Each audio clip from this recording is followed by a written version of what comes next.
ఏమైనా ఉంటే సాక్ష్యాలు చెప్పి దేవుని నామాన్ని మహిమపరచండి. సాక్ష్యం చెప్పాలనుకున్నవారు సాక్ష్యం చెప్పి దేవుని నామాన్ని మహిమపరచచ్చు. ఇది సాక్ష్యాల సమయం. ఓకే, లేనట్లయితే మనం ముందుకు వెళ్దాం. ఓకే, మంచిది. సంతోషంగా ఉన్నవారు ఒకసారి స్తోత్రం చెప్తారు. హల్లెలూయా.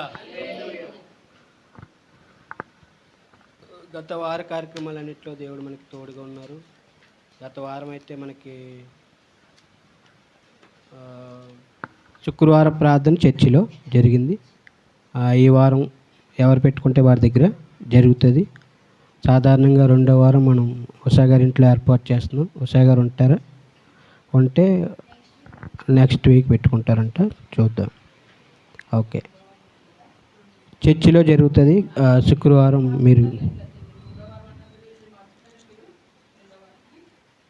మార్చుకుంటారు.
దేవుని వాక్యాన్ని మనం వినడానికి సిద్ధపడదాం. వచ్చే వారంలో మనకి సంపూర్ణాత్మ ప్రార్థన ఉంటుంది 16వ తారీఖున. గమనించండి, ఆదివారం వచ్చింది. ఓకే, మన ప్రియులు సహోదరి ముద్దులక్క గారు చనిపోయారు నిన్న కాక మొన్న. నిన్న సమాధి కార్యక్రమం జరిగింది. వారు మన చర్చ్ కోసం అప్పట్లో వారి యొక్క గృహాన్ని మనం చర్చికి వాడుకున్నాం.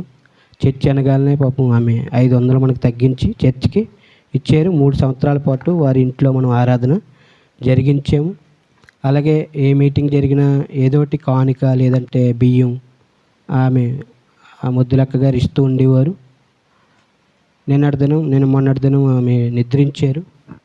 ఆ కుటుంబాన్ని దేవుడు ఆదరించును గాక. ప్రార్థన పెట్టండి అని అడిగేది అక్క.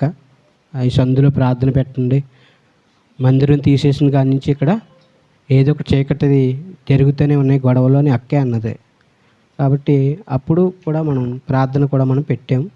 ఎవరు గౌరవించినా గౌరవించకపోయినా అక్క మాత్రం మంచిగానే మనల్ని గౌరవించేది. మనకైతే అక్క ఎప్పుడు ఆటంకంగా మనకి లేదు. కాబట్టి దేవుడు ఆ కుటుంబాన్ని దీవించి ఆస్తించి రక్షించి ఆదరించును గాక. ఆమేన్. మంచిది, దేవుని యొక్క వాక్యాన్ని మనం వినడానికి సిద్ధపడదాం. అలాగే మనం అక్క గురించి కూడా ప్రార్థన చేసాం కదా. కిడ్నీ ప్రాబ్లంతో బాధపడుతుంది. దేవుడు మంచి ఆరోగ్యాన్ని ఇవ్వాలని మనం సంఘ ప్రార్థనలోని ప్రార్థన చేసాం. ఉపవాస ప్రార్థనలోని కూడా మనం ప్రార్థన చేసాము. ఒకవేళ మనం చేసామని వారికి తెలిసినా తెలియకపోయినా సంఘంగా అందరికీ కూడా ఈ విషయాలు తెలుసు. సంపూర్ణాత్మ ప్రార్థనలో కూడా మనం ప్రార్థన చేసాం. తర్వాత రూతమ్మ గారు కోడలు కావ్యకి దేవుడు కుమార్తె ఇచ్చాడు. మొన్నటి వరకు ప్రెగ్నెన్సీగా ఉంది, చర్చికి వచ్చేది అప్పుడప్పుడు. దేవుడు మొన్న డెలివరీ అయింది. ఏ రోజు 1వ తారీఖున డెలివరీ అయింది. కుమార్తె ఇచ్చారు. కాబట్టి దేవుడు ఆ బిడ్డకి తల్లికి దేవుడు క్షేమాన్ని ఇచ్చును గాక. ఆమేన్. ఇంకప్పుడు డెలివరీకి ఇంకెవరు రెడీగా ఉన్నారు? రెబెకా రెడీగా ఉంది. ఓకే, దేవుడి చిత్తం అయితే రెబెకాకి దేవుడు కుమార్తె ఇచ్చును గాక. ఆమేన్.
ఏది ఇచ్చినా దేవుడు ఇచ్చేదని సంతోషంగా స్వీకరించాలి కదా.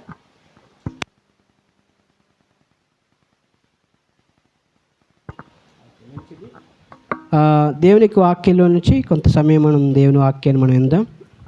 గత వారం దేవునికి వాక్యం నుండి కొన్ని విషయాలు మనం నేర్చుకున్నాం కదా. ఏం నేర్చుకున్నాం ఎవరికైనా గుర్తుందా?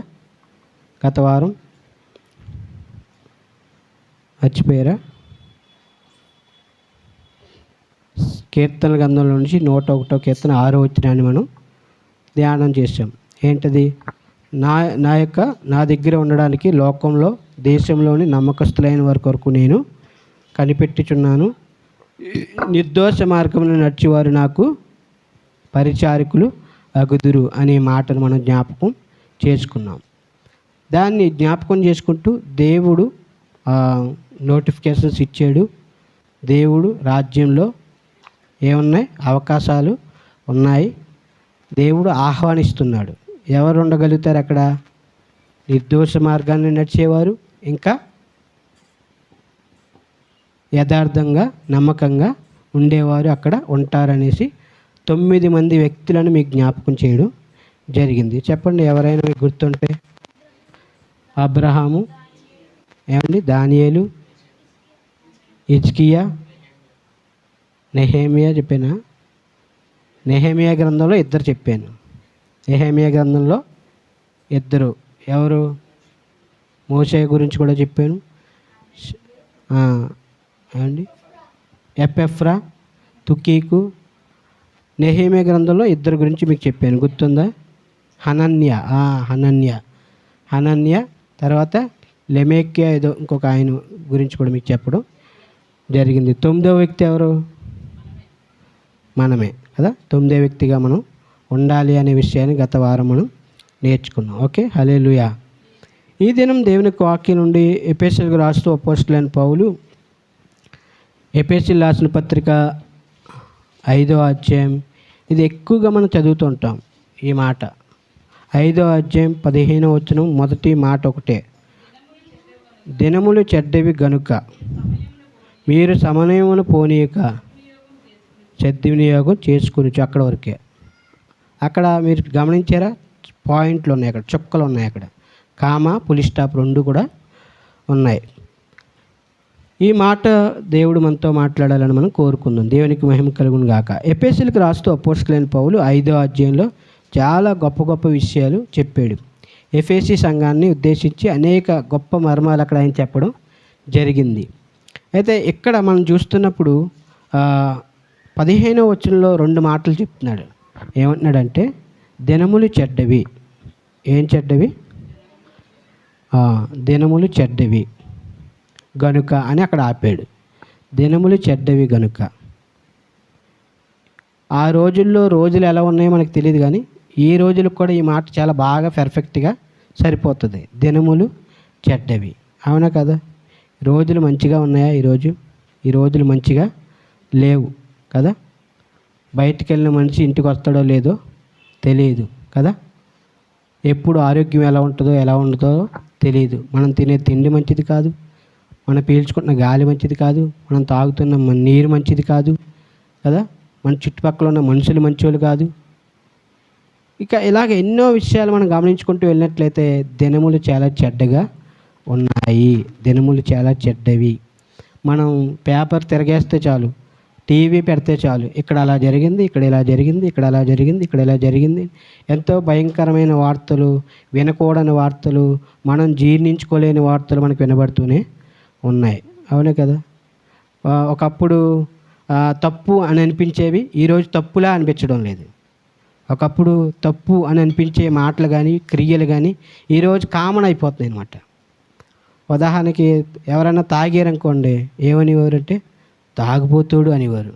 ఇప్పుడు అలా అంటలేదు, ఏమంటున్నారు? తాగడం కామన్ అండి, ఈ రోజుల్లో ఎవరు తాగుతలేదు అంటున్నారు కదా?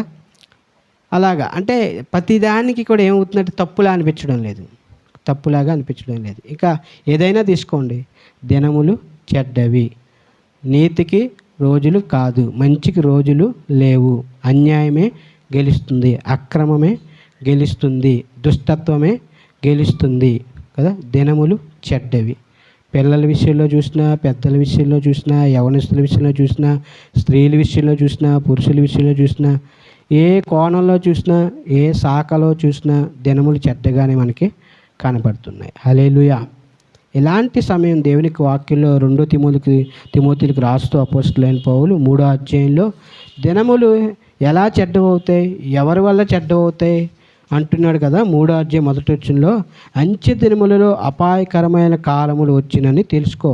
అంచె దినాల్లో అపాయకరమైన కాలాలు వస్తాయి.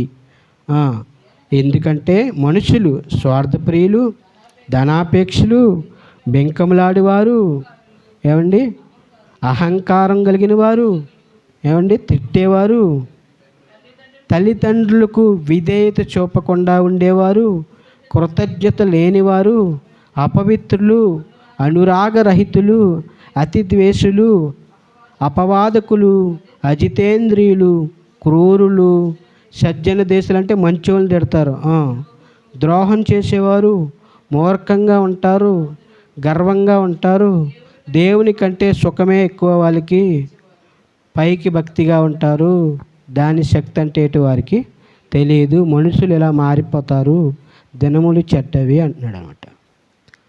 దినాలు చెడ్డవి అంటే కొన్నిసార్లు మనుషులు అంటారు కలికాలం అంటారు కదా. ఏదన్నా పిల్లలు ఏదైనా మాట్లాడకూడదు మాట్లాడినా, ఏదైనా జరగరాని జరిగినా ఏమవుతుంది? కలికాలం అంటుంటాడు. దేవుని వాక్యం ఏం చెప్తుందంటే అంత్యకాలం. అంత్యకాలంలో మనుషుల్లో మార్పులు వస్తాయి. మనుషులు ఎలా మారిపోతారంటే ఇలా ఇక్కడ చూడండి ఎన్ని రకాలు ఉన్నాయి ఇక్కడ. మొట్టమొదటిగా ఎలాగనగా మనుషులు స్వార్థప్రియులు, తమ స్వార్థమే వాళ్ళు చూసుకుంటారు. రెండోదిగా ధనాపేక్ష, డబ్బాస్ ఎక్కువైపోతుంది. మూడోదిగా బెంకములాడివారు, లేని మాటలు పుట్టిస్తారు. ఇంకా అహంకారులు, అహంకారంగా గర్వంగా ప్రవర్తిస్తారు. ఐదవదిగా దోషకులు, ఇతరులను తిట్టే మనుషులుగా మారిపోతారు. ఆరవదిగా తల్లిదండ్రులు మాట వినరు, తల్లిదండ్రుల మాట వినకుండా తల్లిదండ్రులు ఎదిరిపిస్తారు. ఏడవదిగా కృతజ్ఞత ఉండదు. ఎన్ని మేలులు చేసినా, ఎంత సహాయం చేసినా కృతజ్ఞత అనేది ఉండదు. ఊరికనే చేశారా నాకు అన్నట్టుగా రివర్స్ అవుతారు. ఈరోజు మనం కూడా చూస్తున్నాం, ఎవరికైనా మనం మేలు చేసినా వాళ్ళు మనకు దూరం అయిపోతున్నారు కదా. కాబట్టి కృతజ్ఞత లేనంటి వారిగా ఉంటారు. తర్వాత ఏమంటున్నాడు? అపవిత్రులు అంటే పవిత్రతను కోల్పోయే మనుషులు. తర్వాత ఏమంటున్నాడు? అనురాగం లేనట్టు, అసలు అనురాగం అనేదే లేదు. తల్లి అన్న ప్రేమ ఉండదు, తండ్రి అన్న ప్రేమ ఉండదు, కొడుకు అన్న ప్రేమ ఉండదు, కూతురు అన్న ప్రేమ ఉండదు కదా. ఎవరి మీద అనురాగం అనేది ఉండదు. అనురాగం, ఆప్యాయత చచ్చిపోతుంది కదా. అనేకుల ప్రేమ చల్లారిపోతుంది. ఒకప్పుడు బంధువులు రావాలని కోరుకునేవారు, ఇప్పుడు బంధువులు రావద్దని కోరుకుంటున్నారు. వచ్చే బంధువులు కూడా ఎలా ఉంటున్నారంటే రా బంధువుల్లా ఉంటున్నారు, మంచి బంధువులా ఉండట్లేదు. మా ఎప్పుడో ఒకసారి వస్తే బంధువులు, రోజు వచ్చి కూర్చుంటే బంధువులు ఎలా అవుతారు కదా. రోజు వచ్చి కూర్చున్నారు కూడా బంధువులు అవుతారా కదా. రోజు ఎవరొకరు వస్తూనే ఉంటారు, రోజు ఎవరొకరు వస్తూనే ఉంటారు. అందువల్ల ఏమవుతుందంటే మా ఇంటికి రావద్దు అన్నట్టుగా ఎవరొకరు అనేస్తున్నారు. ఇప్పుడు అలాంటి పరిస్థితి ఎదురైపోయింది. అనురాగ రహితులుగా మనుషులు మారిపోవడం గల కారణం కూడా మనుషులు చేసిన దాన్ని బట్టే. మంచోడిగా ఉండకపోవడం గల కారణం కూడా ఏంటంటే మనుషులు చేసిన దాన్ని బట్టే. అనురాగ రహితులు, అతి ద్వేషులు. అతి ద్వేషులు అంటే ఇంట్లోకి వచ్చే వాళ్ళు తిడతారండి. అతి అంటే అతిథులు, ద్వేషులు అంటే అతిథిని తిట్టేవారు, అంటే పొమ్మన లేక పొగబెట్టేవారండి. పొమ్మన లేక పొగబెడతారు. ఇంటికాడ ఎవరు ఒక అతిథి వచ్చి కూర్చున్నాడు, లోపల నుంచి భార్య కేకలెత్తది, తెమ్మన్నం తెచ్చేవా అంటుంది. అప్పుడు భర్త ఆ అతిథికి అర్థమవుతుంది ఈ ఇంట్లో ఏదో సమస్యగా ఉంది, మనం ఇక్కడి నుంచి వెళ్ళిపోవడం మంచిది అని. అంతకన్నా వెళ్ళలేదనుకోండి ఇంకా అతిథినే తిడతారు. కొంతమంది అతిథినే తిడతారు, ఏదో రమ్మన్నారు కదా అని వచ్చాను అని పాపం వాళ్ళు బాధపడుతూ ఉంటారు. అతిథుల్ని తిట్టే భక్తులు కొంతమంది ఉంటారు. అతిథులు అతి ద్వేషులు. ఇంకేమంటున్నారంటే అపవాదకులు, లేని అపవాదాలు వేస్తారు, లేని పుట్టిస్తారు, లేని మాటలు పలికిస్తుంటారు. దేవుని వాక్యం ఏం చెప్తుందంటే లేని మాటలు పుట్టించేవంటే యెహోవాకి అసహ్యం అంట. కాబట్టి అపవాదాలు వేసేవారు, చాడీలు చెప్పేవారు, అలా మనుషులు ఆ విధంగా మారిపోతారు. ఇంకేమంటున్నాడు, అజితేంద్రియులు. మరి అజితేంద్రియులు అంటే ఏంటో నాకు తెలియదు, మరి మీకేమన్నా తెలుసా అజితేంద్రియులు అంటే? తెలీదా? ఓకే. తర్వాత ఏమంటే క్రూరత్వాన్ని పెంచుకుంటారు. మనం చూస్తాం కదా, మనుషుల్లో క్రూరత్వం అనేది బయటకు వస్తుంది ఈ మధ్య. మొన్న ఆ మధ్య ఎవరో ఒక ఆయన పాపం తన భార్యతో ఏగి ఉన్నాడో, మరి గొడవలైనయో ఏమైనాయో తెలియదు, చంపేసి ముక్కలుగా చేసి కుక్కర్లో పెట్టి ఉడకబెట్టేసాడు అంట. ఎంత భయంకరమైన మాట అది. చాలా చాలా భయంకరమైన విషయాలు తెలుస్తున్నాయి మనకి. అందుకే నన్ను దినములు చెడ్డవి అంటున్నాడు. క్రూరంగా మారిపోతున్నారు మనుషులు, క్రూరంగా మారిపోతున్నారు. మనిషిలో మృగ లక్షణాలు వచ్చేస్తున్నాయి, మృగంలాగా మనుషులు మారిపోతున్నారు. కాబట్టి చాలా జాగ్రత్తగా మనం ఉండాలంటున్నాడు. క్రూరులు. ఏమండి? క్రూరత్వం. చూడండి, ఈ క్రూరత్వం అనేది ఎక్కడి నుండి వచ్చింది? ఫస్ట్ ఆదికాండం 4వ అధ్యాయంలోనే మనకి కనబడుతుంది. ఆ క్రూరత్వం కూడా ఎందుకు వచ్చింది? చూడలేని తనం వల్ల, అసూయ వల్ల. తన తమ్ముడు యొక్క బలిని దేవుడు అంగీకరించాడు, నా బలిని అంగీకరించలేదు. ఆ క్రూరత్వం అతనికి ఆ కోపాన్ని తీసుకొచ్చి తన సొంత తమ్ముడు, తన రక్త సంబంధి అయిన కయ్యేని మీద పడి చంపేశాడు. అలాగ క్రూరత్వం అనేది అక్కడి నుంచి స్టార్ట్ అయింది. తర్వాత ఏమంటున్నాడు, క్రూరులు సజ్జన దేశులు. అంటే మంచోళ్ళని తిడతారు వీళ్ళు, మంచోళ్ళని తిట్టే ప్రజలు. ఈరోజు మనం చూస్తున్నాం, మంచోళ్ళని కూడా తిడతారు. మంచిగా ఉన్నా కూడా పనిచేయదు ఈరోజు లోకాలకి. అందుకే ప్రసంగి గ్రంథం 7వ అధ్యాయం 17వ వచనం చదివితే, 7వ అధ్యాయం 17వ వచనంలో అంటున్నాడు, ఈ మాట చదవండి.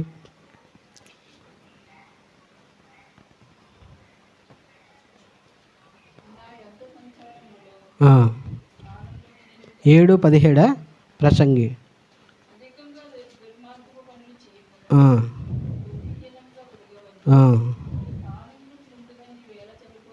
పైన అనుకుంటా అక్కడే అధికముగా నీతిమంతుడిగా ఉండొద్దు అంటాడు అక్కడ.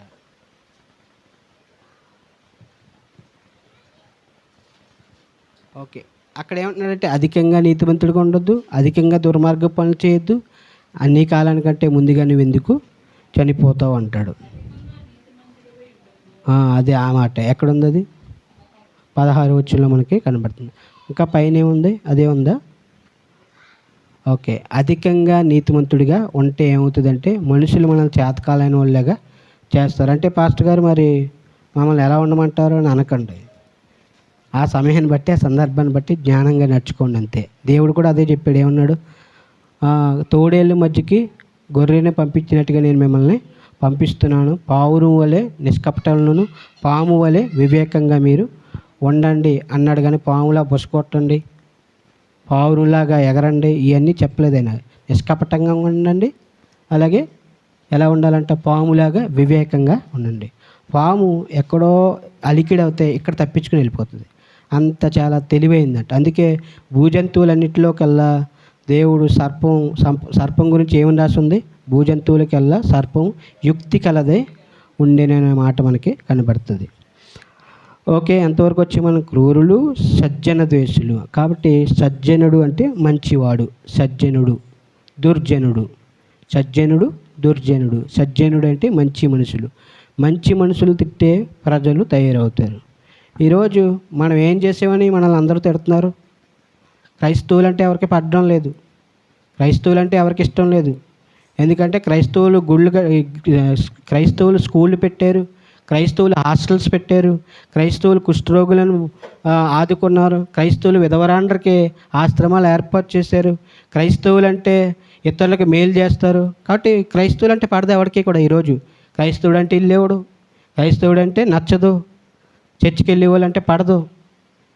ఈ మార్చి 1వ తారీఖున ఛత్తీస్గఢ్లో క్రైస్తవుల్లో ఒక 3 గ్రామాల్లో ఉన్న స్త్రీలను వ్యవస్థలను చేసి వాళ్ళని అవమానించాలని ఒక కంకణం కట్టుకున్నారు కొంతమంది. దేవునికి వ్యతిరేకంగా చేసే ఏదైనా సరే దేవుడు ఊరుకోడు. లైవ్లో ఎవరైనా చూస్తే తెలుసుకోండి, దేవునికి వ్యతిరేకంగా ఏది చేసినా దేవునికి ఉగ్రతకు పాలవుతారు.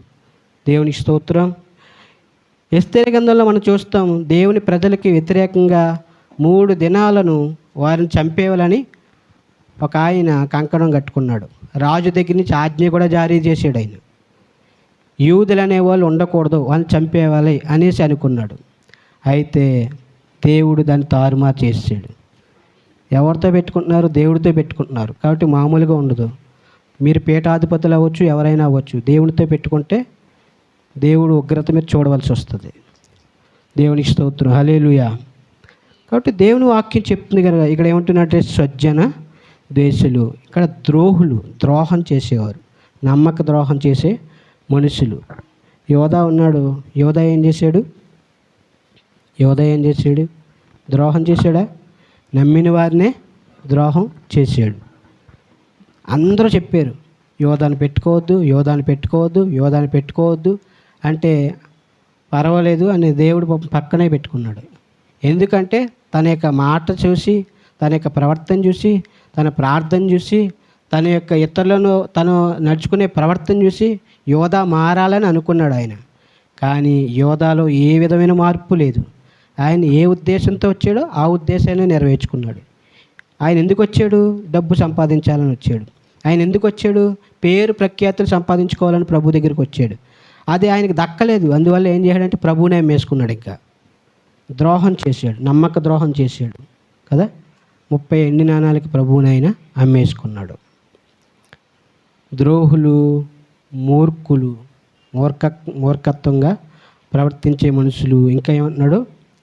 గర్వాంధులు అంటున్నారు. గర్వంగా ప్రవర్తించేవారు దేవుని కంటే సుఖాన్ని ఎక్కువగా ఇష్టపడతారు. వీరి ప్రార్థన అంటే రారు, మంచాన్ని పట్టుకుని వదలరు, తిండే ముఖ్యం వీళ్ళకి. తర్వాత వీరికి ఆటపాట అంటే ఇష్టం, వీరికి ఎంటర్టైన్మెంట్ అంటే ఇష్టం. దేవుని కంటే సుఖానుభవాన్ని ఎక్కువగా ప్రేమిస్తారు. సండే వచ్చిందంటే చర్చి కంటే ముందు ఇలాంటి వాటికి ఎక్కువగా ప్రాధాన్యత ఇస్తూ ఉంటారు. దేవుని కంటే ఎక్కువగా సుఖానుభవం ఎక్కువగా ప్రేమించేవారు. ఇంకేమంటున్నాడు? పైకి భక్తిగా కనబడతారు, నిజానికి భక్తి ఉండదు వాళ్ళకి. పైకి భక్తి, పాస్టర్ గారు ఎదురుకుండా భక్తి నటిస్తారు. ఇంటికి వెళ్తే ప్రార్థన ఉండదు, ఇంటికి వెళ్తే వాక్యం ఉండదు, ఇంటికి వెళ్తే భక్తి ఉండదు, ఇంటికి వెళ్తే మాట తీరు మారిపోతుంది, ఇంటికి వెళ్తే పరిస్థితులు వేరే ఉంటాయి. అవునా కదా? కొంతమందిని మనం చూస్తున్నాం కదా, కొంతమంది జీవితాలు మనం చూస్తున్నాం కదా. ఇవన్నీ మీ గురించి చెప్తున్నాను అనుకోవద్దు. మీలో ఉండొచ్చు, బయట నుండి వింటున్న వాళ్ళలో ఉండొచ్చు, నాలో ఉండొచ్చు కదా. దేవుని వాక్యం చెప్తుంది, దినములు చెడ్డవి. ఏమంట? దినములు చెడ్డవి. ఎన్ని రకాల మనుషులు, ఎన్ని రకాల పరిస్థితుల మధ్యలో మనం ఉన్నాం గనుక ఏం చెప్తున్నాడు? మీరు సమయమును పోనీయక సద్వినియోగం చేసుకోండి. దేవుడు మనకిచ్చిన గొప్ప వరం ఏంటంటే టైం. దేవుడు మనకిచ్చిన గొప్ప వరం ఏంటి? టైం. ఈ టైం చాలా చాలా విలువైనది. ఒక్కసారి ఒక టైం వెళ్ళిపోయిందంటే తిరిగి మళ్ళీ మన జీవితంలో అది రాదు, ఎప్పటికీ కూడా రాదు. టయాన్ని ఒక ఆయన పారుచున్న నదితో పోల్చాడు. అలా వెళ్ళిపోతున్న నదికి ఆనకట్ట అన్న వేయచ్చేమో కానీ నదిలా పారుతున్న టయాన్ని మాత్రం ఎవరు కూడా ఆనకట్టేసి ఆపలేరు. ఎవరు కూడా ఆపలేరు. బైబిల్ గ్రంథంలో 2 సార్లు టయాన్ని దేవుడు ఆపాడు. ఒకటి గిబియోను అనే ప్రాంతంలో యెహోషువ ప్రార్థన చేస్తే దేవుడు సూర్యుని అలా ఆపేసాడు. ఒకనాడల్లా సూర్యుడు అస్తమించలేదంట. తర్వాత హిజ్కియా కాలంలో 10 మెట్లు గడియారం వెనక్కి వెళ్ళింది, అంటే 10 మెట్లు ఎండ వెనక్కి వెళ్ళిందంట. అంటే బహుశా 45 నిమిషాలు ఎంతో టైం మళ్ళీ వెనక్కి తిరిగింది. అదొకటి. టోటల్గా అది ఇది కలిపితే చరిత్రలో ఒక్కరోజు తేడా వచ్చింది. ఆ ఒక్కరోజు కూడా దేవుడు ఆపిన టైం. ఇంకెవ్వడు కూడా టయాన్ని కంట్రోల్ చేయలేరు. హల్లెలూయా. మన జీవితంలో దేవుడిచ్చిన టైం అనేది చాలా ప్రాముఖ్యమైనది. ఈ విలువైన సమయాన్ని మనం విలువగా తెలుసుకోవాలి. మన యొక్క సమయాన్ని చాలా దొంగిలించేస్తూ ఉంటాయి. మన సమయాన్ని చాలా దొంగిలిస్తూ ఉన్నాయి.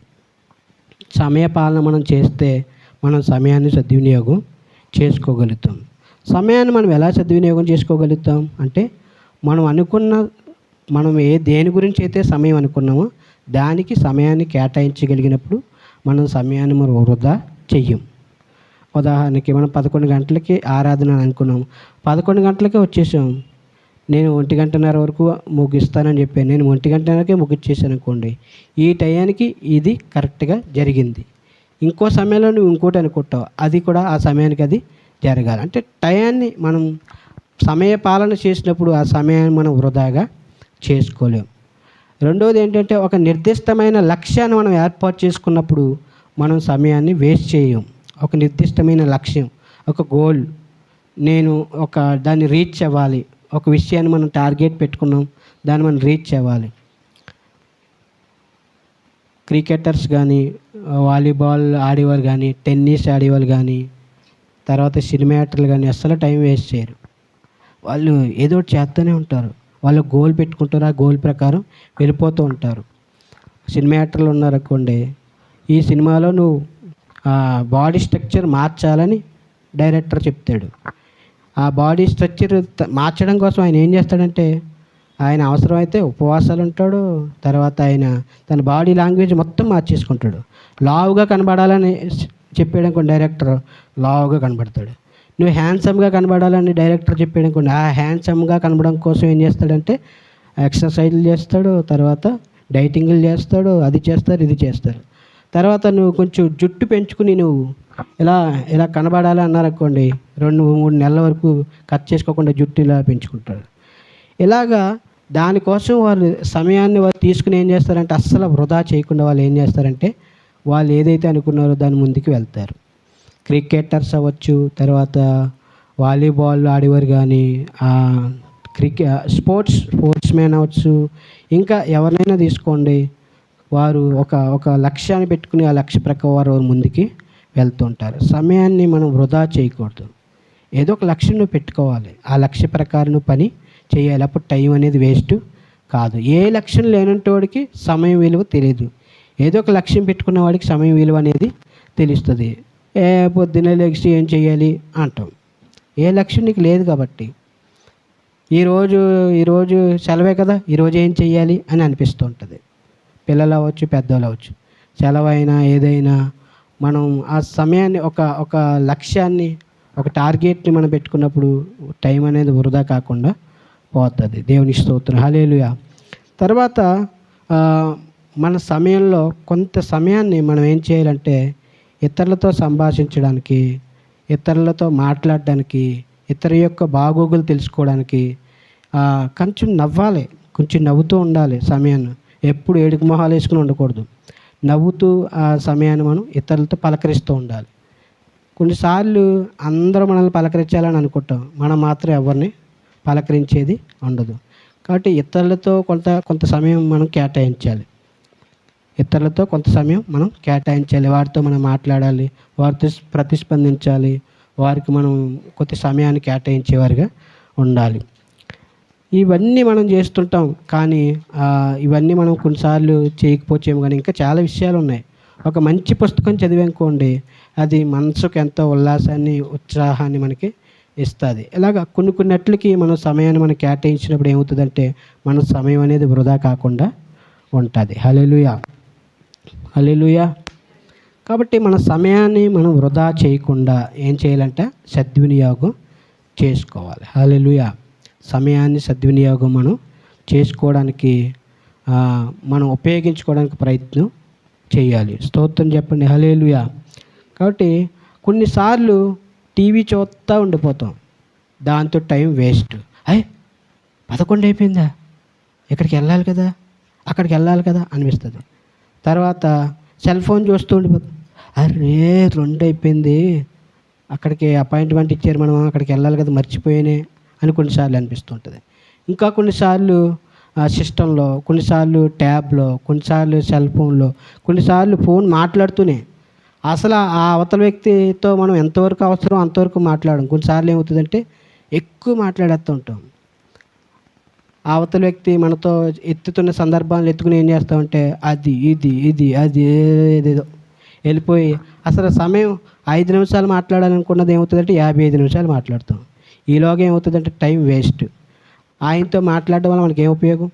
నువ్వు ఆయనతో మాట్లాడడం వల్ల నీకు ఉపయోగం ఉందా, వాళ్ళకు ఉపయోగం ఉంటుందా? తర్వాత విస్తారమైన మాటల్లో ఏమవుతుందంటే దోషం ఉండక మానదు. విస్తారంగా మాట్లాడితే దోషాలు ఉంటాయి, అది ఎక్కడికో దారి తీసే ప్రమాదం కూడా ఉంటుంది. కాబట్టి ఫోన్ ఎక్కువగా మన టయాన్ని తీసేసుకుంటుంది. సిస్టమ్స్ కానీ, టీవీ కానీ, ఎంటర్టైన్మెంట్ ప్రోగ్రామ్స్ కానీ, లేదంటే బాతాకానీ, అవసరం లేని కొన్ని బాతాకానీలు ఉంటాయి, వేస్ట్ బాతాకానీలు. ఇవి కూడా ఏం చేస్తాయంటే మన సమయాన్ని వృధాగా తీసేసుకుంటూ ఉంటాయి. నేను చెప్పినవి అన్నిటిలో ఉంటాయా లేవా, ఉండవా?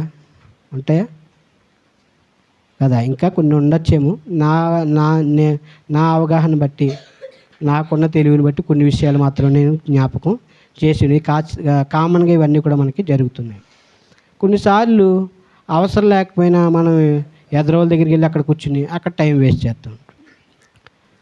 ఆడికి ఏం పని పాట ఉండదు, వాడిదో మనల్ని పిలుస్తాడు, మనకేది పని పాట లేకుండా వెళ్ళి వాళ్ళ దగ్గర కూర్చుంటాం. వాళ్ళు చెప్పే సోదంతా వినాలి, విని అవును అవును అవును అనాలంతే. వేస్ట్ టైం అంతే కూడా. దానివల్ల ఆడికే ఉపయోగం చెప్పాలంటే, ఎందుకంటే నీ టైం అంతా దొంగిలిస్తున్నాడు కనుక. కాబట్టి దానివల్ల ఆ వ్యక్తికి ఉపయోగం ఉంటుంది తప్ప మనకేం ఉపయోగం ఉండదు. సరే, ఈ దినం దేవుని వాక్యం నుండి మనం సమయాన్ని ఏ విధంగా సద్వినియోగం చేసుకుంటే బాగుంటుంది అనే విషయాన్ని, దేనికి మనం సమయాన్ని ఉపయోగించాలి అనే విషయాన్ని మీకు జ్ఞాపకం చేసి ముగిస్తా. అసలు సమయం అనేది ఎలా వృధా అయిపోతుందో చెప్పాను. దినములు ఎలా చెడ్డగా ఉన్నాయో కొన్ని విషయాలు మీకు చెప్పాను కదా. ఇప్పుడు సమయాన్ని మనం ఎలా ఉపయోగించాలి? దేవుని వాక్యాన్ని మనం చదువుతున్నప్పుడు ఈ నూతన సంవత్సరంలో మన సమయాన్ని దేనికి ఉపయోగించాలి, దేనికి మనం సద్వినియోగం చేయాలి అనే విషయాలు మీకు జ్ఞాపకం చేస్తాను. విన్న తర్వాత ఇంతే కదా, మనకు తెలిసిన విషయాలే కదా అని అనుకోవద్దు. మనకు తెలిసిన విషయాలే కానీ మనం చెయ్యం. మొట్టమొదటిగా దేవుని వాక్యం నుండి యోబు గ్రంథం మనం చదువుతున్నప్పుడు, యోబు గ్రంథం 27వ అధ్యాయం 10వ వచనాన్ని మనం చదివినట్లయితే అక్కడ అంటున్నాడు,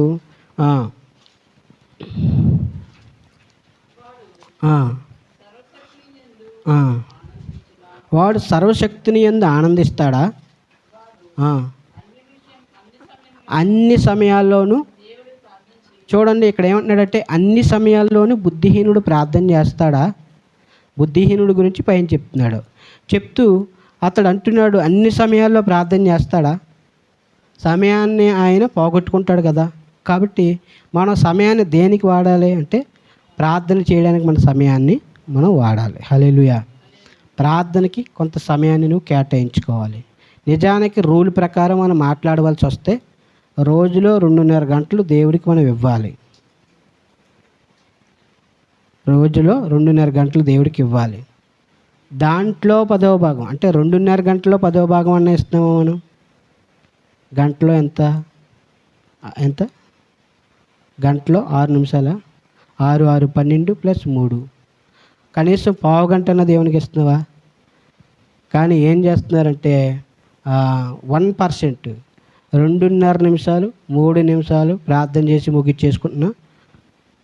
పరిస్థితులు కూడా చాలామంది జీవితాల్లో ఉంటున్నాయి. కాబట్టి మనం ప్రార్థనకి సమయాన్ని కేటాయించాలి. సమయాన్ని దేనికి సద్వినియోగం చేసుకోవాలంటే ప్రార్థన చేయడానికి. ఇష్టం ఉండదు అసలు ప్రార్థన చేయడం అంటే. ప్రార్థన అంటేనే ఇష్టం ఉండదు, ప్రార్థనకు రావడం అంటేనే ఇష్టం ఉండదు.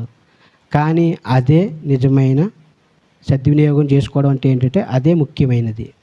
ఏదైతే ముఖ్యమైనదో దాన్ని మనం పోగొట్టుకుంటున్నాం, ఏదైతే అవసరం లేదో దాంతో మనం ఎక్కువగా కేటాయిస్తున్నాం. సెల్ ఫోన్ ఎక్కువ టైం తీసేసుకుంటుంది, ఫ్రెండ్స్ ఎక్కువ టైం తీసేసుకుంటున్నారు, ఎంటర్టైన్మెంట్ ఎక్కువ టైం తీసేసుకుంటుంది, నిద్ర, అతి తిండి, మితాహారం, మిత నిద్ర అనేది ఉండాలి. ఓకే, ఇన్ని మాట్లాడుతున్నా నేను కూడా ఎక్కువగా సెల్ ఫోన్కి ఎక్కువగా సమయాన్ని కేటాయించేవాడిని. ఈ గత ఒక నెల నుంచి 2 నెలల నుంచి తగ్గించాను. నేను ఎందుకు అబద్ధం ఆడాలి, నేను కూడా ఎక్కువగా సెల్ ఫోన్ చూస్తా. కాబట్టి దానివల్లే నేను అనవసరంగా కళ్ళు కూడా చెడగొట్టుకున్నాను. నేను కళ్ళు ఒక్కొక్కసారి నాకు బాగా లాగేస్తుంటాయి. ముందున్న మనుషులు కొంచెం మసకగా కనబడుతుంటారు. అంటే సెల్ ఫోన్ చూసి మనుషులు చూడాలంటే చూడలేము, ఇలా చూస్తున్నట్టే ఉంటారు కానీ ఏదో మసకగా కనబడుతుంటారు, అలా అయిపోయింది. అప్పుడు నేను అనుకున్నాను, నేను చేసిన తప్పు వల్లే కదా నా కళ్ళు నేను చెడగొట్టుకుంటున్నాను అనవసరంగా అనేసి నాకు అర్థమైంది. పాస్టమ్ గారు పాపం ఎప్పటికప్పుడు చెప్తూనే ఉంటారు, కానీ తన మాట నేను వినలేదు. కానీ అందువల్ల నాకు కళ్ళజోడు కూడా పడ్డది, మీకు తెలుసు. అది అస్తమాటికి పెట్టుకుంటే నాకు కొన్నిసార్లు సిగ్గేసి పెట్టుకుంటలేదు. అది కొన్నిసార్లు ఏమో ఇక వీడు పెట్టుకున్నాడు కదా అలా పెట్టుకుని ఉండాలి, అలా ఎప్పుడు పెట్టుకుని ఉండాలి అసలు నిజానికి. కానీ అలా పెట్టుకుంటే నాకు ఏదో వికారంగా అనిపిస్తుంది, అందువల్ల పెట్టుకుంటలే. అలాగా నేను కూడా సెల్ ఫోన్కి ఎక్కువగా, అంటే అనవసరమైన వాటికి అయితే కాదులే. ఎవరైనా పాస్టర్లు మాకు పాంప్లెట్ తయారు చేయంటారు, లేదంటే ఇలాగ ఇమేజ్ తయారు చేయని చెప్తారు. ఇతరులకి మేలుకరమైన విషయాలే కొన్ని నేను చేయడానికి. ఆ పాంప్లెట్ తయారు చేసేటప్పుడు చాలా దగ్గరగా చూడాలి, ఇలా దగ్గరగా చూసి తయారు చేసి సిస్టంలో చేయాలి అసలు. కానీ కొన్ని నేను ఫోన్లోనే చేసేవాడిని. ప్రతి నెల ప్రాంతీయ పరిచర్య జరుగుతుంది, దానికి పోస్ట్ తయారు చేసేవాడిని. ఎవరైనా ఏదైనా కావాలంటే తయారు చేసేవాడిని. ప్రతి వారం మన సండేకి ఈ సండే ఆరాధన కోసం ఇది ఇమేజ్ తయారు చేసేవాడిని. ఇలాగా నేను కూడా దానికి ఎక్కువగా కేటాయించడం వల్ల ఏమైందంటే నా కళ్ళు కూడా కొంచెం దెబ్బ అయినాయి. అందుకే మీకు చెప్తున్నాను, దానికి ఎక్కువగా సమయాన్ని కేటాయించకండి. టీవీకి కూడా ఎక్కువ సమయాన్ని కేటాయించకండి.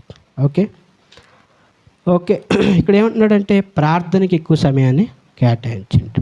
ప్రార్థన. అపోస్తలుల కార్యాలు 3వ అధ్యాయం మొదట చదువుతున్నప్పుడు పగలు 3 గంటలకు ప్రార్థనా సమయమున అని అక్కడ వాళ్ళు సమయం పెట్టుకున్నారు. ప్రార్థనా సమయం పగలు 3 గంటలకు వారు ప్రార్థనకి వెళ్తూ ఉండేవారు. ఎవరు? పేతురు, యోహానులు ప్రార్థన సమయం పెట్టుకుని వారు ప్రార్థనకు వెళ్తూ ఉన్నారు. కాబట్టి వారు ప్రార్థన చేస్తూ ఉన్నారు. కీర్తనలు 69:13 ఒకటి చదివితే అక్కడ ఏమంటాడంటే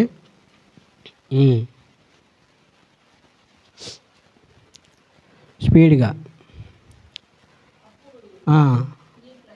69:13 కీర్తనలు.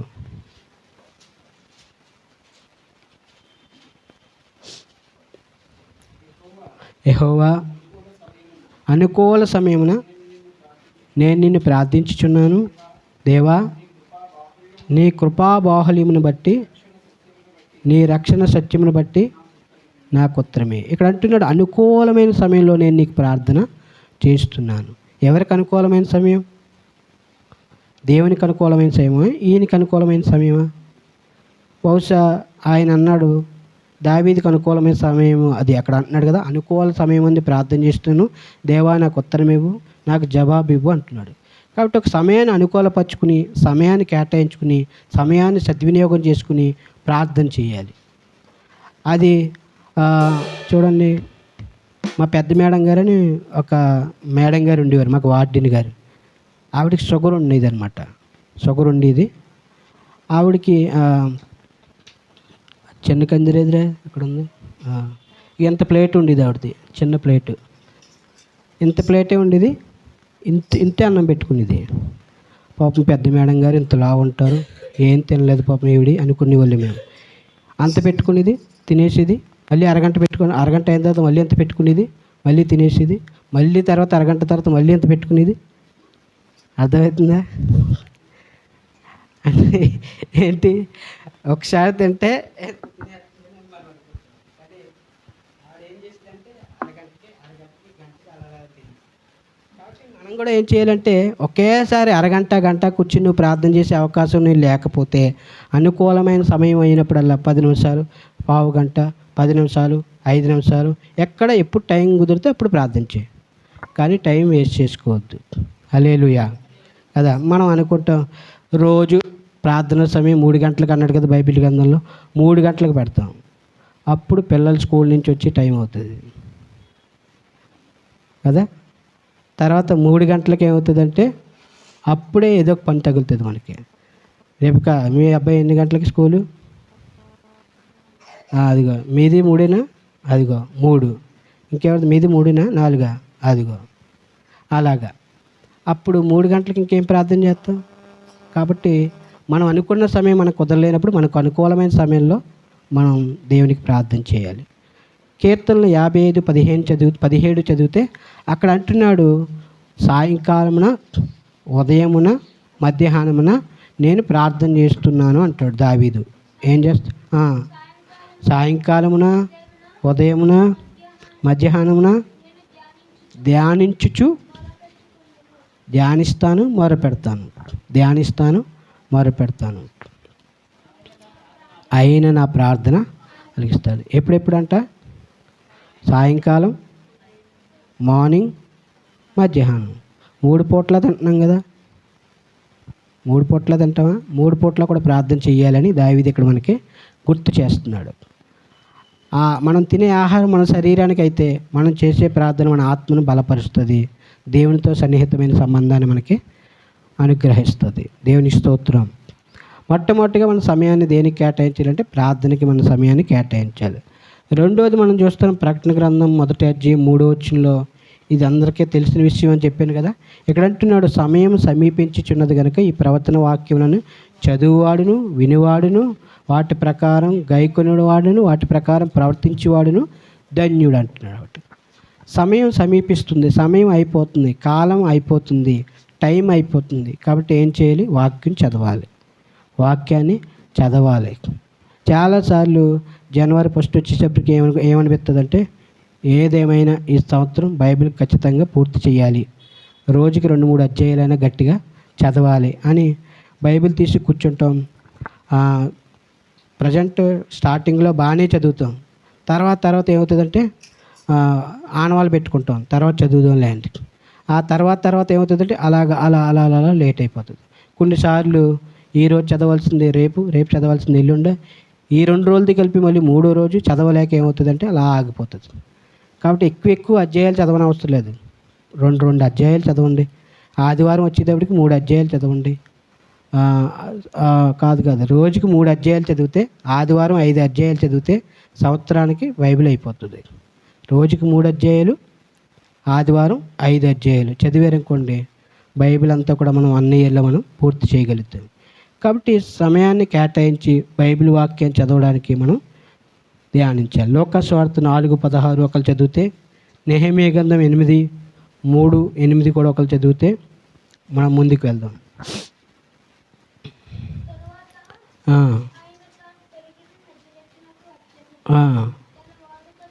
చూడండి, తన వాడుకు చెప్పున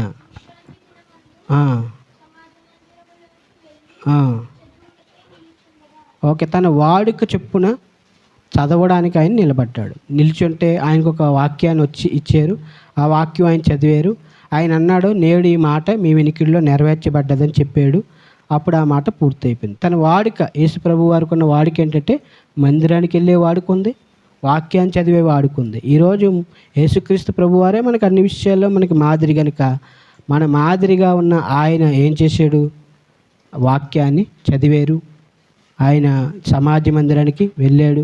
మనం కూడా అలా ఏం చేయాలంటే వాక్యాన్ని మనం చదవాలి. నెహెమీయా 8వ అధ్యాయం 3వ వచనం చదివితే, ఉదయం మొదలుకొని మధ్యాహ్నం వరకు తెలివితో వినగలిగిన వారందరికీ చదువుతూ వచ్చారండి. ఎప్పటి నుంచి అంట? ఉదయం నుండి మొదలుకొని ఎంతసేపు? ఉదయం నుంచి మధ్యాహ్నం వరకు. అంటే ఉదయం నుంచి మధ్యాహ్నం వరకు అంటే ఎంత అనుకోవచ్చు మనం? ఉదయం ఎప్పుడు స్టార్ట్ అవుతుంది? 6 గంటలు స్టార్ట్ అవుతుందా? మధ్యాహ్నం ఎప్పుడు స్టార్ట్ అవుతుంది? 12 గంటలు స్టార్ట్ అవుతుంది, పిఎం కదా. అంటే 6 గంటల సేపు వారు నిలబడి వినగలిగిన వారందరికీ వాక్యం చదువుతూ వినిపించారంట. హల్లెలూయా. వాళ్ళు కూడా శ్రద్ధగా విన్నారు. చదవాలి, వాక్యం ఏం చేయాలంటే చదవాలి. నువ్వు ఒకవేళ సువార్త ప్రకటించకపోయినా మీ ఇంట్లో ఆడియో బైబిల్ పెట్టి సౌండ్ పెట్టి వదిలే, ఆ మాటలు బయటికి వెళ్తే ఎవరొకరిని పట్టుకుంటాయి. ఆడియో బైబిల్ పెట్టండి. ఆడియో బైబిల్ పెట్టడం వల్ల ఆడియో వింటారు కొంతమంది, సువార్త ఎలా చెప్పాలో కొంతమందికి తెలియదు. కాబట్టి ఈ ఆడియో బైబిల్ ఏం చేస్తుందంటే బయటికి వెళ్ళి ఎవరొకరిని ఆకర్షిస్తుంది. ఎందుకంటే అది నీ మాట నా మాట కాదు, అది దేవుని మాట. కనుక దేవుని మాట ఏం చేస్తుందంటే చీకటి కలిగిన చోట ఎల్లా కూడా వెలిగిస్తుంది. దేవుని స్తోత్రం. 8వ వచనం కూడా చదివితే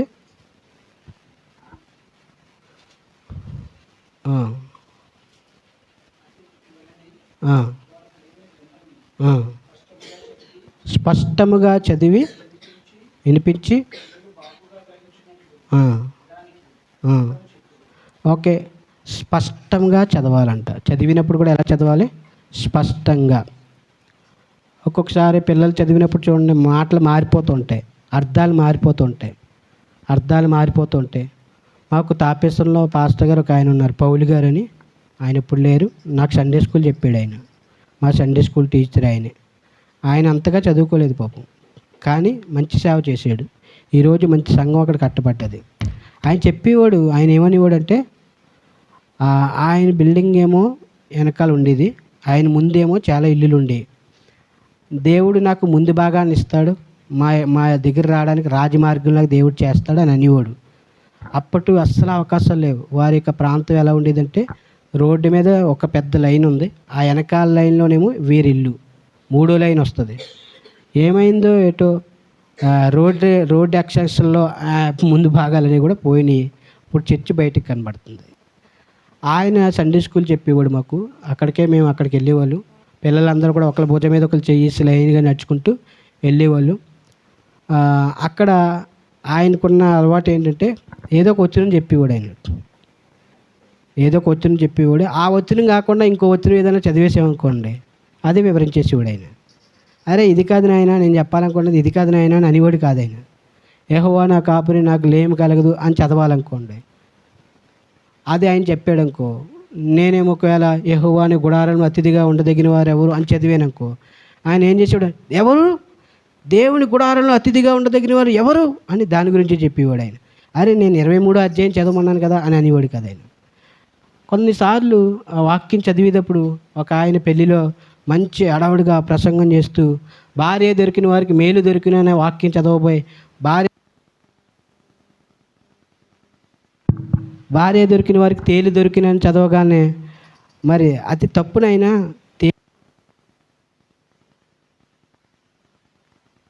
అంటే భార్య అంటే తేలు లాంటిది, కొడుతూ ఉంటుంది, గిల్లుతూ ఉంటుంది, గిచ్చుతూ ఉంటుంది, ఊరికనే ఉండదు అనేసి చెప్తే అక్కడ ఉన్న ఆడవాళ్ళు ఊరుకుంటారా? పాస్టర్ గారి మీదకి వచ్చి కొంచెం కోపమే వచ్చిందంట వాళ్ళకి. అంటే స్పష్టంగా చదవాలి. వాక్యం చదివేటప్పుడు ఏం చేయాలంటే స్పష్టంగా చదవాలి కదా. వాక్యం మారిపోకూడదు, మాట మారిపోకూడదు కదా. అందుకే ఒక్క పొల్లైనను సున్నైనను తీసేయకూడదు దీంట్లోంచి, అన్నీ కూడా స్పష్టంగా చదవాలి. కాబట్టి తెలుగు మంచిగా నేర్చుకోండి పిల్లలు. ఓకే, మీరందరూ కూడా తెలుగు మంచిగా చదవడం నేర్చుకోండి. ఓకే, హల్లెలూయా. ఓకే, ఒక్కొక్కసారి మా చిన్నోడు కూడా అలా మార్చేస్తూ ఉంటాడు, వాడికి తెలుగు రావట్లేదు. దేవుడు మంచిగా తెలుగిచ్చును గాక. ఆమేన్. ఓకే, ఇకపోతే ముందుకు వెళ్దాం. మనం చూడండి, ఎక్కువ అయిపోతుంటాయి. హోషేయ 10:12 చదివితే అక్కడ ఏమంటున్నాడంటే దేనికి మనం సమయం కేటాయించాలంటే దేవుని వెతకడానికి సమయాన్ని మనం కేటాయించాలి. మొట్టమొదటిగా ప్రార్థన చేయడానికి, రెండవదిగా వాక్యం చదవడానికి, మూడవదిగా దేవుని వెతకడానికి. ఎవరిని వెతకడానికి? దేవుని వెతకడానికి. దేవుని మనం వెతకాలి. దేవుని వాక్యం ఏమంటున్నాడంటే నీ పూర్ణ మనసుతో, నీ పూర్ణ ఆత్మతో నువ్వు ఆయన్ని వెతికిన ఎడల ఆయన నీకు దొరుకుతాడు. చదవండి ఆ మాట.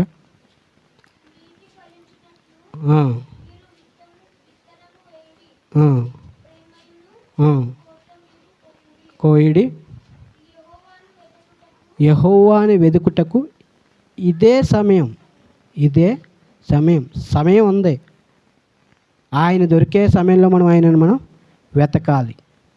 దినవృత్తాంత గ్రంథం 28 అధ్యాయం 9 వచనం చదివితే దావీదు తన కొడుకుతో చెప్తున్నాడు, నాయనా నువ్వు దేవుని వెతుకు నాయనా, ఆయనకి దొరుకుతాడు, ఆయనకి ప్రత్యక్షమవుతాడు, ఆయనకి సహాయం చేస్తాడని చెప్పాడు. చదవండి మొదటి దినవృత్తాంతంలో 28 అధ్యాయం 9 వచనం చదివితే,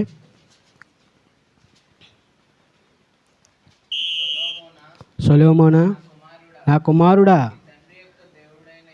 నీ తండ్రి అయిన దేవుడైన యెహోవా అందరి హృదయాలను పరిశోధించువాడును, ఆలోచనలన్నిటినీ సంకల్పాలన్నిటినీ ఎరిగినవాడై ఉన్నాడు. చూడు, ఆయన నువ్వు తెలుసుకో, నువ్వు హృదయపూర్వకంగా మనపూర్వకంగా ఆయన నువ్వు సేవించు.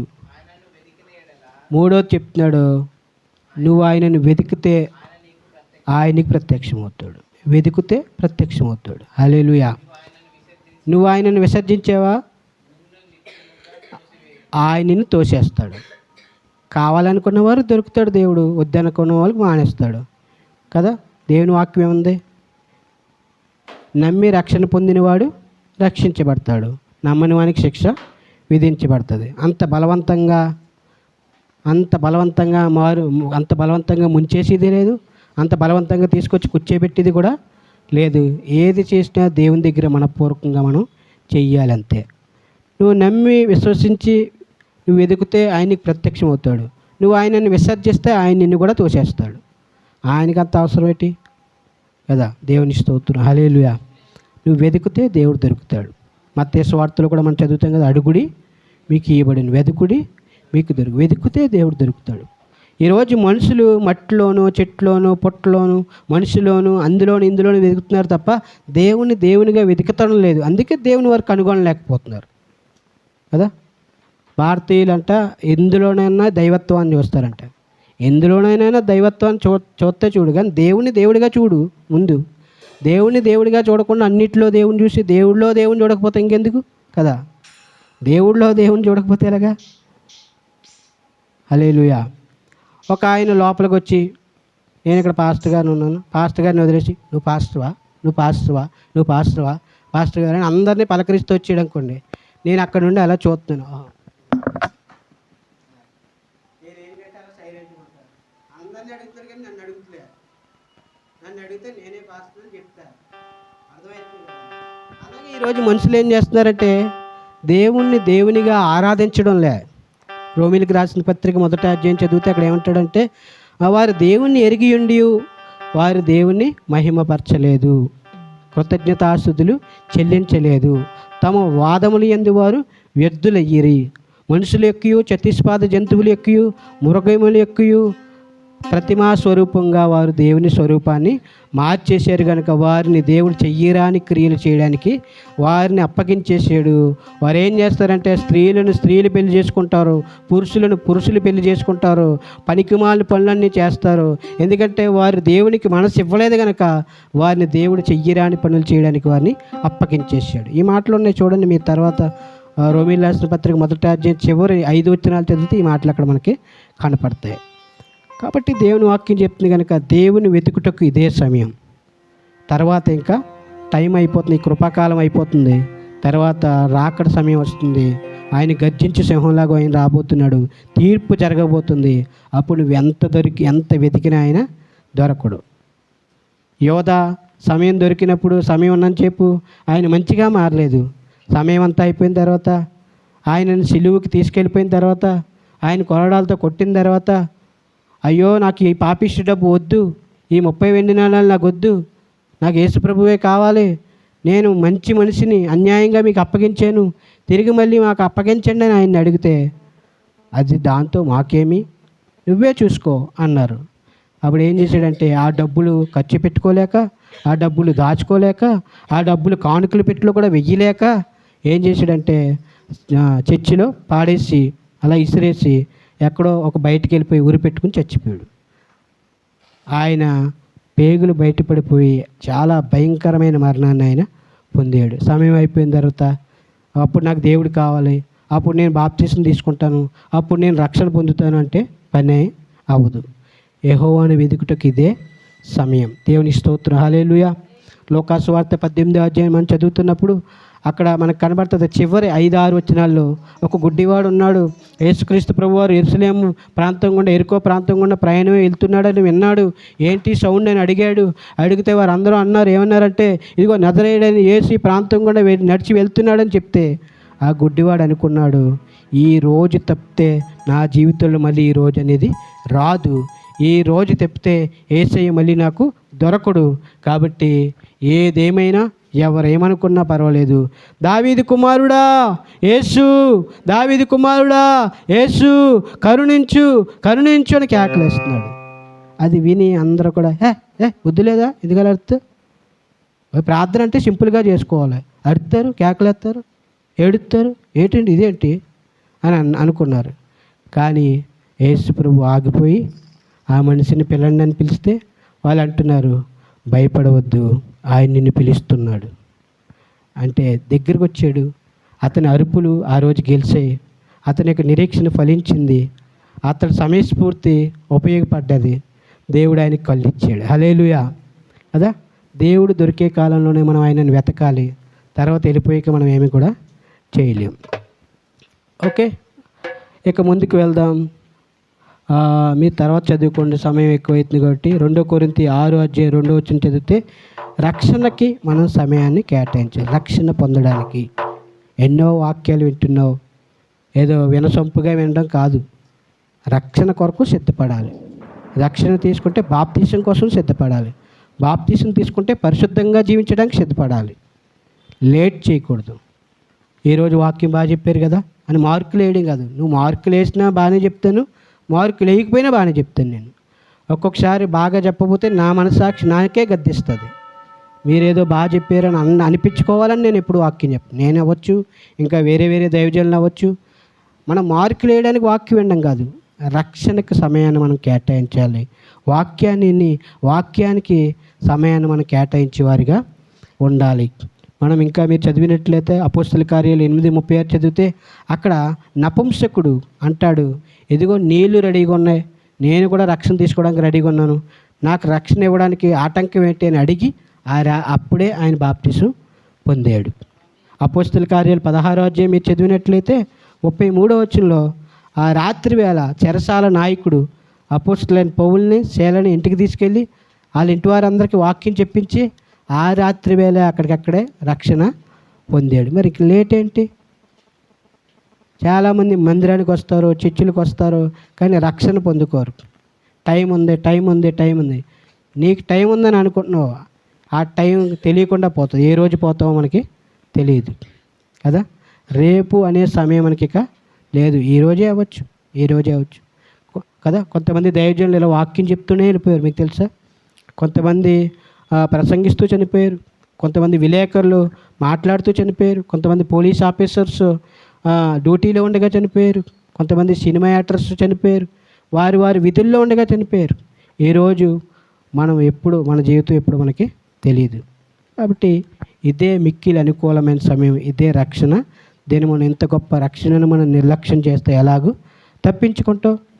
మా అబ్బాయికి ఉద్యోగం వచ్చాక, మా అమ్మాయికి పెళ్ళి అయ్యాక, మాకు మనవరాలు పుట్టాక, మాకు మనవడు పుట్టాక, ఇల్లు కట్టుకున్న తర్వాత, ఇంట్లోకి గేదెనో ఆవునో తీసుకెళ్ళి పేడ ఎంచిన తర్వాత, ఇవన్నీ చెప్పుకుంటూ పోతే రక్షణ అనేది పొందేది కాదు. రక్షణకి సమయాన్ని మనం కేటాయించేవారుగా ఉండాలి.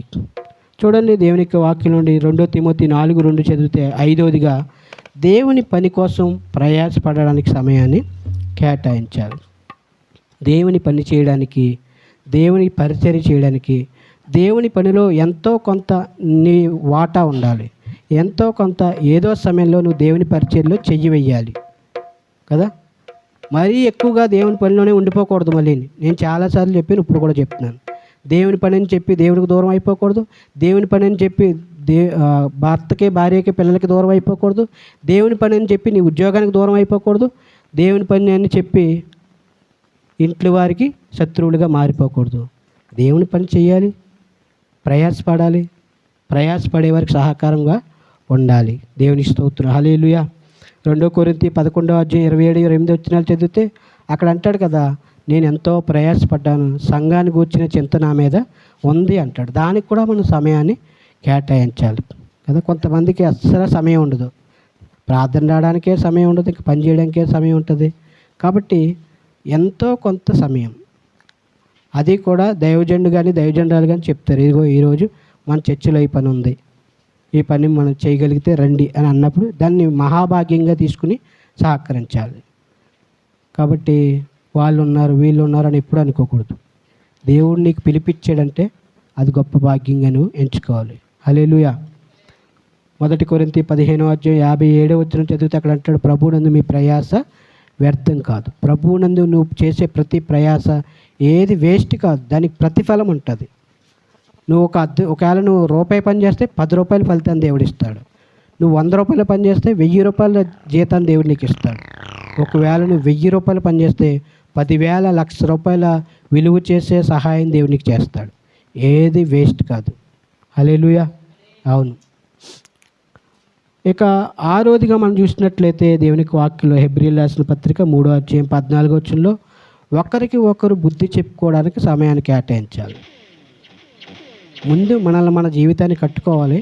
రెండవదిగా ఇతరులకు బుద్ధి చెప్పడానికి సమయాన్ని కేటాయించాలి. గలతీయులకు రాస్తూ అపోస్తలుడైన పౌలు 6:1 అంటాడు,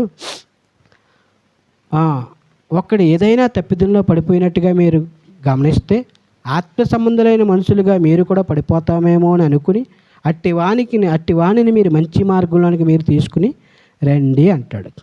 ఏం చేయాలంట? అట్టి వాణిని మంచి మార్గంలోనికి తీసుకుని రావడానికి బుద్ధి చెప్పడానికి సమయాన్ని కేటాయించాలి. ఎవరైనా నీకు తెలిసి లోకంలో పడిపోతుంటే, లోకంలో తిరిగి మళ్ళీ లోకంలో కలిసిపోతుంటే వారిని ఏం చేయాలంటే బలపరచాలి. నాకెందుకు, వాడు పాపాన్ని వాడైపోతాడు, మొన్న నాకు ప్రైజ్ లార్డ్ చెప్పలేదు కదా, వాడికి తిక్క తీరింది, ఆమెకు అలాగే ఉండాలి, ఆయనకు అలాగే ఉండాలని అనుకోకూడదు. ఏం చేయాలంటే వారికి మనం బుద్ధి చెప్పేవారిగా, వారిని మనం హెచ్చరించేవారిగా, పురికొల్పేవారిగా ఉండాలి. హెబ్రీ 10:25 చదివితే అక్కడ అంటాడు కదా పురికొల్పుకోవటానికి కొందరు మానుకున్నట్లుగా మీరు సమాజంగా కూడుట మానక, అక్కడ అంటాడు కదా, హెచ్చరించడానికి మరీ ఎక్కువగా అలా చేయొచ్చు, ప్రేమ చూపడానికి, సత్కార్యాలు చేయడానికి ఒక్కడినొక్కడు పురికొల్పుకోవాలని ఆలోచిద్దాం. ఒక్కరినొకరు బుద్ధి చెప్పుకోవాలి. పోతే వాడు ఒక్కడే పోడు, మన అందరినీ తీసుకెళ్ళిపోతాడు. కాబట్టి ఎవరైనా బుద్ధిహీనంగా లోకంలో మళ్ళీ కలిసిపోతుంటే కనుక మనం ఏం చేయాలంటే నెమ్మదిగా వారు వినే విధంగా మనం చెప్పడానికి ప్రయత్నం చెయ్యాలి. నాకెందుకు, నాకేం అవసరం అని అనుకుంటే దేవుడు కూడా అంటాడు, నువ్వు కూడా నాకు అక్కర్లేదు అంటాడు దేవుడు, నువ్వు కూడా నాకు అవసరం లేదంటాడు. యోధా పత్రికలు అంటాడు కదా, యోధా పత్రికలు అంటాడు, వాడిని ఏం చేయాలంట, అగ్నిలో నుండి లాగినట్టు కొంతమందిని మీరు లాగండి అంటాడు. ఓకే. 2 సమూయేలు గ్రంథం మీరు 12:7-10 తర్వాత చదువుకోండి. అక్కడ ఒక రాజుగారు తప్పు చేస్తే నాతాన్ అనే ప్రవక్త వెళ్ళి బుద్ధి చెప్తున్నాడు. రాజుగారు ఎవరు? దావీదు తప్పు చేస్తే నాతాను ప్రవక్త ఆయన దగ్గరికి వెళ్ళి అన్నాడు, రాజా, మన రాజ్యంలో ఒక ఆయన ఉన్నాడు, ఆయన చాలా శ్రీమంతుడు, బోలెని గొర్రె పిల్లలు ఉన్నాయి, చాలా చక్కగా ఉన్నాడు. అదే రాజ్యంలో ఇంకొక బేదవాడు కూడా ఉన్నాడు, వాడికి ఒక ఆడగొర్రె పిల్ల ఉంది, దాంతోనే చక్కగా బతుకుతున్నాడు. ఈ ఉన్నవాడింటికి బంధువులు ఎవరో వస్తే వారింట్లో ఉన్న గొర్రె పిల్లలను చంపి విందు చేయడం మానేసి ఆ ఒక్క గొర్రెతో ఆనందంగా బతుకుతున్న ఆ ఆడగొర్రె పిల్లని తీసుకొచ్చి ఆయన వధించి విందు చేయాలని అనుకుంటున్నాడు. ఇలా చేసాడు అంటే ఆ ఉపమానం చెప్పేసరికి రాజు ఊగిపోయి కోపం వచ్చేసి, ఎవడా వ్యక్తి, నిజముగా అతడు మరణానికి పాత్రుడు, అతడు ఆ గొర్రెపిల్లకి 4 గొర్రెపిల్లలు వారు తిరిగి మళ్ళీ ఇవ్వాలి అనేసి కోపంగా అనేస్తే నెమ్మదిగా టైం చూసి నాతాన్ అన్నాడు, ఆ వ్యక్తివి నువ్వే అనేసి ఇలా చెప్పేటప్పటికి దావీదుకి చెమటలు పట్టేసాయి. అలా బుద్ధి చెప్పి తిరిగి మళ్ళీ దావీదుని ఆయన సరి చేసాడు. హల్లెలూయా. కాబట్టి మనం ఇతరులకు ఏం చేయాలంటే ఆత్మీయంగా ఎవరైనా సన్నగిల్లిపోతుంటే వారిని బలపరిచే వారిగా మనం ఉండాలి. చివరిగా 7వదిగా దేవుని రాకడ కొరకు మనం సిద్ధపడడానికి సమయం కేటాయించాలి. ఊరు వెళ్ళడానికి కదా. ఇంకెక్కడెక్కడికి వెళ్ళడానికి సమయాన్ని మనం కేటాయిస్తాం, సిద్ధపడుతూ ఉంటాం. కానీ దేవుడు రాకడ రాబోతుంది. దేవుడు చెప్తున్న సూచనలన్నీ కూడా జరుగుతున్నాయి. దానికోసం మనల్ని మనం సిద్ధపరచుకోవాలి. హల్లెలూయా. దేవుని రాకడ కొరకు మనం ఏం చేయాలంట? సిద్ధపరచాలి. దేవునికి వాక్యంలో మత్తయి సువార్త 25వ అధ్యాయం 10వ వచనంలో బుద్ధి కలిగిన కన్యకల్లాగా మనం ఉండాలి. మార్కు సువార్త 13వ అధ్యాయం 32వ వచనంలో చెప్తున్నట్టుగా దొంగ ఏ విధంగా వస్తాడో తెలియదు కదా, అలాగే ప్రభువు కూడా ఎప్పుడు వస్తాడో మనకు తెలియదు కనుక మనం సిద్ధపడి రెడీగా ఉండాలి. హల్లెలూయా, హల్లెలూయా. నేను ఆరాధన అంటే అసిస్టెంట్ పాస్టర్గా చేస్తున్నప్పుడు, అసిస్టెంట్ పాస్టర్గా కాకుండా ముందుగా నేను ఉన్నప్పుడు, అప్పుడు నేను అసిస్టెంట్ పాస్టర్ని కూడా కాదు, ఓన్లీ పరిచారికుడిగా ఉన్నాను అంతే. అప్పుడు మేము సంఘానికి జనాన్ని తీసుకురావడానికి వ్యాన్ ఉండేది మాకు, స్టాండర్డ్ వ్యాన్. ఆ వ్యాన్లో 25 నుండి 30 మంది ఎక్కొచ్చు అనమాట. అది ఏం చేసేవారు అంటే 3 ప్రాంతాలకి వ్యాన్ వెళ్ళేది అనమాట. పేట అని అక్కడికి వెళ్ళేది. అక్కడ ఒక 20 మంది ఉండేవారు. వాణిమహల్ సెంటర్ అని అక్కడికి ఒక 20 మంది ఉండేవారు. తర్వాత తాపేశ్వరం అని అక్కడ ఒక 20-25 మంది ఉండేవారు. అలాగా వ్యాన్ వస్తుంది రెడీగా ఉండండి, వ్యాన్ వస్తుంది రెడీగా ఉండండి అని ఫోన్ చేసి చెప్పేవాడిని నేనే. వాళ్ళు రెడీగా ఉన్నామని అనేవారు. కానీ కరెక్ట్గా మేము వెళ్ళేసరికి ఎవరైతే రెడీగా ఉన్నామని చెప్పారో వాళ్ళు రెడీగా ఉండేవారు కాదు. వేరే వాళ్ళు రెడీగా ఉండేవారు. వీళ్ళేమో తాబేళ్ళు ఆటోళ్ళు, వాళ్ళేమో కుందేళ్ళు ఆటోళ్ళు. కుందేలు ఏమనుకుంటుంది, నేను ఎలాగైనా గెలిచేస్తానులే అనుకుంటుంది కదా. అలాగా వ్యాన్ ఎప్పుడో వస్తుందిలే, వెళ్దాంలే అన్నట్టుగా వాళ్ళు రెడీగా ఉండేవారు కాదు. వీళ్ళు మాత్రమే రెడీగా ఉండేవారు. ఎవరు ఫోన్ చేయకుండా ఎవరైతే ఉండేవారు వాళ్ళు రెడీగా ఉండేవారు. ఫోన్ చేసిన వాళ్ళేమో రెడీగా ఉండేవారు కాదు. వ్యాన్ వెళ్ళేది, అక్కడ ఉన్న వాళ్ళు ఎక్కించేసుకునేవాళ్ళు, వచ్చేసేవాళ్ళు. ఆ తర్వాత వాళ్ళు ఫోన్ చేసి, జాన్ బాబు ఇలా చేస్తావు, జాన్ బాబు ఇలా చేస్తావు, నేనేం చేయను, మీరేమో రెడీగా లేరు, అక్కడ ఉన్న వాళ్ళని రెడీగా ఉంటే ఎక్కించుకుని వచ్చేసాం. తర్వాత అక్కడ వాళ్ళు ఫోన్ చేస్తారు, తర్వాత ఇక్కడ వాళ్ళు ఫోన్ చేస్తారు. అందరినీ గ్యాదరింగ్ చేసుకుని చర్చిలోకి తీసుకురావాలి. తర్వాత మళ్ళీ ప్రేయర్ స్టార్ట్ చేసేది కూడా మేమే, వాయిద్యాలు కొట్టేది కూడా మేమే. అలా ఉండేది. అప్పుడు నాకు డ్రైవింగ్ రాదు, కానీ అప్పుడు నేను అసిస్టెంట్గా వెళ్ళేవాడిని. ఒక అన్నయ్యకి, కుమారన్నయ్య అని ఉండేవాడు, ఆయనతో. అంటే ఎవరైతే సిద్ధంగా ఉండేవారో వాళ్ళని ఎక్కించుకుని వచ్చేసేవాళ్ళు. దేవుని రాకడ కూడా ఏంటంటే ఎవరైతే సిద్ధపడి ఉన్నారో వాళ్ళని తీసుకెళ్తాడు దేవుడు. సిద్ధపడి లేకుండా ఇంకా ఏముందలే, ఇంకా టైం ఉందలే అని అనుకున్న వాళ్ళు ఏం చేస్తారంటే ఇక్కడే కూర్చుని, మొన్న కాలిపోయింది కదా, బూడిద ఏరుకుంటారు వాళ్ళు. కాలిపోయి అయిపోయిన తర్వాత ఏం చేశారు, ఏడుతూ కూర్చున్న బాధపడ్డారు తప్ప వాళ్ళు ఏం చేయగలిగారు? పాపం ఏమి చేయలేకపోయారు. చాలా పాపం కొన్ని లక్షల కోట్లు నష్టపోయారు. పాపం ఎంతో లగ్జరీ జీవితాన్ని జీవించిన వారు ఈరోజు చాలా దేనావస్థకి వారు చాలామంది వచ్చేసారు. కాబట్టి దేవుని రాకడ అయిపోయిన తర్వాత ఎవరైనా మిగిలిపోతే అది చాలా బాధాకరమైన విషయం. ఇంకా రక్షణ తీసుకోకపోతే, ఇంకా బాప్తీసం తీసుకోకపోతే, ఇంకా దేవుని రాకడ కొరకు సిద్ధపడకపోతే ఇప్పుడే ఒక మంచి తీర్మానం తీసుకో, దానికి సమయాన్ని కేటాయించు కదా, దాని సమయాన్ని కేటాయించు. దేవుని యొక్క కార్యాలు నీ జీవితంలో జరుగుతాయి. కాబట్టి ఇన్ని విషయాలు 7 విషయాలు మీకు జ్ఞాపకం చేశాను. మరి నీ సమయాన్ని ఎలా నువ్వు ఉపయోగించుకుంటున్నావు, నీ సమయాన్ని నువ్వు ఏ విధంగా వాడుతున్నావు, దాన్ని బట్టి మన ప్రతిఫలాన్ని పొందుకుంటాం. దేవుడి మాటలు దీవించును గాక. అందరూ లేచి నిలబడి కానుక సమర్పించి ఈ ఆరాధనను ముగించుకున్నాం. మన పాటల పుస్తకంలో నుంచి ఈ పాట పాడదాం.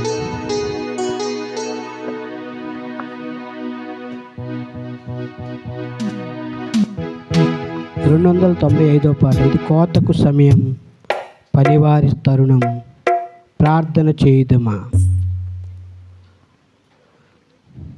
పైరును చూచెదమా, పంటను కోయుదమా, పైరును చూచెదమా, పంటను కోయుదమా. ఈ కోతకు సమయం, పనివారి తరుణం, ప్రార్థన చేయుదమా.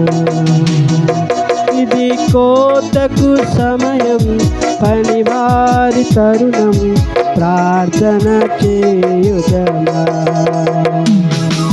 సంగమా మౌనము దాల్చకుమా, కోటేటి పనిలోన పాల్గొందుమా.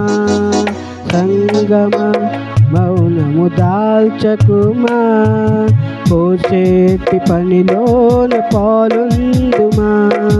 యజమాని నిధులన్నీ నీకే గదా, యజమాని నిధులన్నీ నీకే గదా. ఇది కోతకు సమయం, పనివారి తరుణం, ప్రార్థన చేయుదమా. ఇది కోతకు సమయం, పనివారి తరుణం, ప్రార్థన చేయుదమా. ప్రార్థన చేయుదమా. ప్రార్థించేద్దాం. వాక్యాన్ని జ్ఞాపకం చేసుకున్నాం. దినములు చెడ్డవి గనుక మీరు సమయమును పోనీయక సద్వినియోగం చేసుకుందాం. ప్రార్థించడానికి, వాక్యం చదవడానికి, ఇతరులకు బుద్ధి చెప్పడానికి, దేవుని వెతకడానికి, దేవుని కొరకు సిద్ధపడడానికి, 7 విషయాల గురించి మనం సిద్ధపడుతుంది. రక్షణ పొందడానికి, దేవుని కోసం ప్రయాసపడడానికి మనం సమయాన్ని కేటాయించుదాం. మీలో ఎవరైనా ఒక్కరు ప్రార్థన చేస్తారా? ఈ వాక్యం కొరకు అందరూ కూడా ఏకీభవించుదాం.